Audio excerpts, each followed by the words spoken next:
Hello friends, ఈ టబ్లో చూడండి, చిన్న టబ్లోని కొద్దిగా తోటకూర విత్తనాలు ఉంటే వేసేసాను.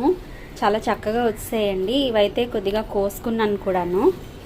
ఇవిగో బిర్యానీలోకి కొంచెం ఆకులు కట్ చేసి వేద్దామని కోసాను. ఈ పైవన్నీ కోసేసుకుంటే కిందవన్నీ కొంచెం బలంగా వస్తాయండి.